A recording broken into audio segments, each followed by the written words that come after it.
Viewers, whom do we have today? Well, here's a surprise. We have Nandini Mehta, who is presently head of HR of Lifestyle in India. And prior to this, she headed business HR for Max Fashions for over 12 years. Wow, now that's a record in itself. Thank you, Nandini. Thank you for coming on the show. Thank you so much, Siddharth. So I would like to share my journey with Max uh, from the time I took over the business HR role. And because that is where I've done a lot of initiatives and in fact turned around the entire phase of HR in Max for the front end. So I would definitely like to share my experience with what I have done. And like people always say, education matters a lot, qualification matters to be a subject matter expert. While I have, qualified myself by doing my PGC HRM from XLRI, post taking over this role, I would say, theory is very different from practice. And practically, when you actually go to the floor and work with the business and find out the requirements and then, create initiatives, I think the satisfaction you get in terms of the results is very, satisfying.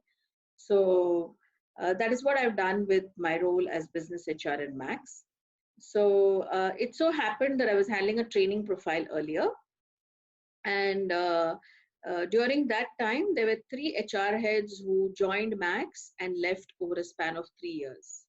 And that is when the leadership thought that we should look at somebody internal to take up this role. And they identified me to handle the business HR. So that's how I got into the role. And while I was in training, the very first initiative that I had taken up was assessment centers. And I can proudly say that it was the first time in the history of Landmark, at least, that we were doing assessment centers for the front end. So we started with assessments for store managers. And typically at that point in time, I had no clue about what assessment centers are and how do we go about it. So we, in fact, got Thomas International to do the assessment intervention for us. And that's where I learned from them about competency frameworks and, what are the tools used in an assessment center. And fortunately or unfortunately, when we did that intervention, the business came back saying that, what does a person outside know what we are doing? So how can they judge us on what we have done and give us a score? And that is where, when I took up the HR role, I thought the first thing that we need to do is create a competency framework uh, in discussion with the business and the leadership, and then work on tools internally and have people assessed, rather evaluated and certified internally to do the assessments. So that is where my journey started. So I would say the very first thing that I did in Max in this role was creating the competency frameworks, certifying territory heads and area managers to along with the HR team to be able to conduct these assessments. And we did a complete internal assessment for all our employees. So that's where the journey started. And we kept evolving, where initially we did only for store managers. Then we, did assessments for various roles in the stores. Eventually, we also did assessments for the regional office. So I think, that has become a base for multiple things. So one, we used the assessments to identify learning needs. The second thing we did was also to identify our high performers who could take up larger roles. And of course, we've not really taken calls on people who have not done so well, which is what we are doing now. In the last 2 years, we've put that in place where we say, okay, while the top performers are rewarded, even the bottom performers need to be, we need to take a call on them. So that's how the entire assessment piece evolved. And I can proudly say that just before I moved into the lifestyle head HR role, we had 72% of our frontline employees where the hiring was done internally. So we've actually hired only the balance 28% from outside.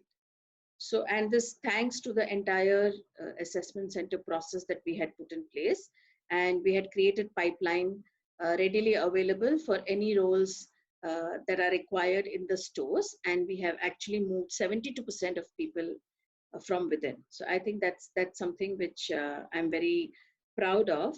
And of course, this would not have been possible without the business folks as well as my team. I think they've done a fabulous job there. So this was one thing which I can very proudly talk about.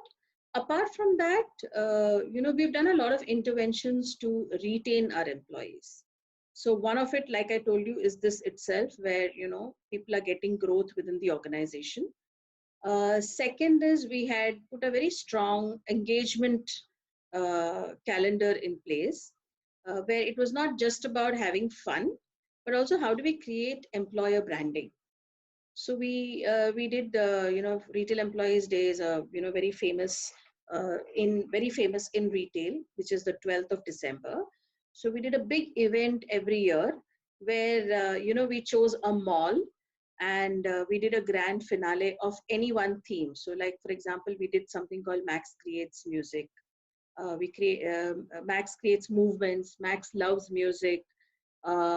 We did something around fashion show. So there were different themes we picked up every year. We did something around quiz. So every year we picked up a theme, and we had multiple rounds, and the grand finale was done in a mall. So it kind of created a lot of buzz where all the competition would actually come and see that we are doing something like that. So people would look forward to joining Max. So I think that really helped us. And I would say this was one of the biggest events that we used to do. And we also did something called Maxtravaganza, where we closed the store on one particular day by about 5 o'clock. And we got all the employees to a common place, and there was a cultural evening with rewards and recognition for them. So we did that as well. And we did a sports day for all the employees. So there was usually in the morning around approximately 7 to 10 is where we had a sports event for employees. And this is all for the flow staff. So it created a lot of pride in being part of Max. So while we do a lot of fun events when we talk about engagement, I think these were not just fun events, but they were actually events which engaged the employees, because we realized that once they go back to the floor, the productivity is really high, and they are highly motivated to deliver. Second, it also kind of brought a lot of bonding across stores, because there were different stores coming together. And third, let us say if there are 5 people from a store participating in the sports event, the rest of them would double up for their job. So it was also that sense of camaraderie that also improved. So I think it helped in a lot of ways. So I would say it's the second piece that I really, really put together was on how to keep the floor staff engaged. There are times when they have to do night shifts. There are times they're working on weekends, right? So it happens that they kind of stretch, not every day, of course, but there will be days where they will have to stretch. And if we do not have these moments of, let's say, breaking from the regular, it would be difficult, and hence these events definitely helped a lot. And so yeah, this was the second piece which we had done. And then as we kind of evolved, and 2 years back we had a leadership change, and that is where productivity became the key focus, where the thought process of the leadership is that while we are engaging people, it's also important to look at productivity. And the reason is also because businesses today are in because of online and all of that, there's a lot of competition. So there are flatter growths compared to earlier. And if our growths are flat, obviously we have to be a little more, I would say, sensitive to the fact that productivity becomes the key. So in the last 2 years, we've done a lot of work around productivity. And one of the greatest achievements, I would say, has been that we brought in LMS, which is the Learning Management System. And what we've done here is, while LMS is spoken about as online modules, we've done a complete offline integration. And our LMS partner is Microgenesis, and they have actually customized the entire tool for us. And we have certifications for the front end. And these certifications are no rocket science. They are not like theory. This basically, I as a staff, I'm supposed to do 5 jobs on the floor. Have I completed it? Am I doing well in that? If yes, my manager approves it in the system. And there are a couple of training modules that I have to go through, and my induction, of course. So this is a very basic, program on that platform. And if a person has completed that for his role, he gets certified as ready to take over the next role. There are, of course, evaluations that we do as well. So I think the LMS piece we have been able to put, which has helped us reduce the number of trainers that we have. It has also reduced people coming out of the store, because now they can do all this within the store itself. So that also saves that much of time. The second thing we have done is we've made our rewards and recognition online. So what we've done is, on the same LMS platform, we've created a point system, and people can accumulate points, and these points are then converted into money. So if they accumulate a certain number of points and then they redeem it, they would get Zeta vouchers against those points. And again, this is a complete online platform. So it becomes easier in terms of monitoring, and there's no cap.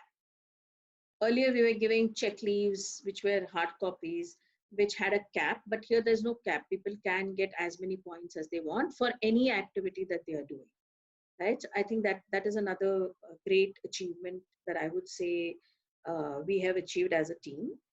And we've done a complete new manning for the stores, where we are looking at how do we optimize the people in the store. How do we optimize the structures depending on the category of the stores? And this has definitely helped us save a lot of money. And we've also shown that it's not difficult to manage the store with a lesser number of people, but probably a little more high caliber. So that's what we have worked on. So I would say the whole manning model that we worked on has helped. We've done, I think, another, I would say, a feather to my cap is, this is an initiative I started way back in 2011, when we started hiring people with disabilities. So we call it Swabhiman here in the Landmark Group. And we have close to 300 plus not 300. In fact, when I left, moved out of Max, we had 500 plus PWD staff working with us. And I am very proud to say that my CEO had wanted 500, and we were able to achieve that. So I think that's another feather to my cap. In fact, I'd done a complete research on how does it work and how do we manage it in our stores. I had presented to the management. I got a buy-in from them.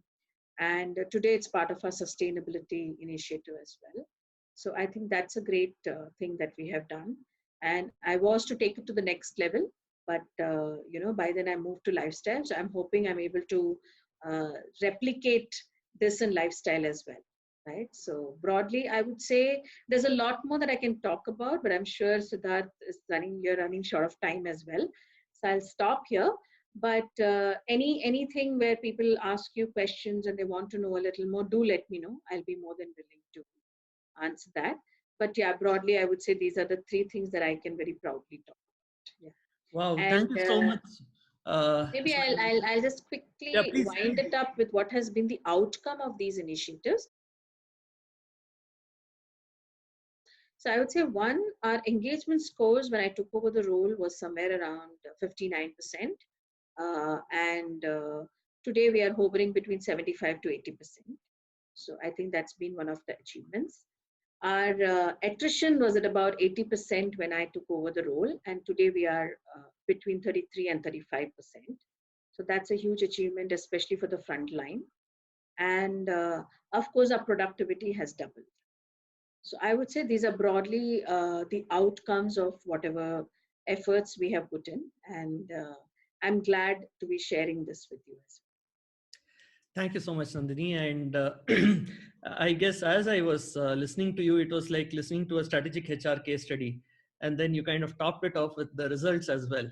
I'm definitely curious whether you guys have written a case or at least a caselet on this, and if not, probably it's a great idea to do that and share it with academic institutions as well. On that very, very, very positive note, thank you so much for your time and for joining the Gear Up channel this evening. Look forward to many more interactions in the future where we are able to collaborate and help develop young HR professionals in the country. Thank you so well. much. So, Siddharth, thank you for this opportunity and look forward to interacting more. See you. Thank you.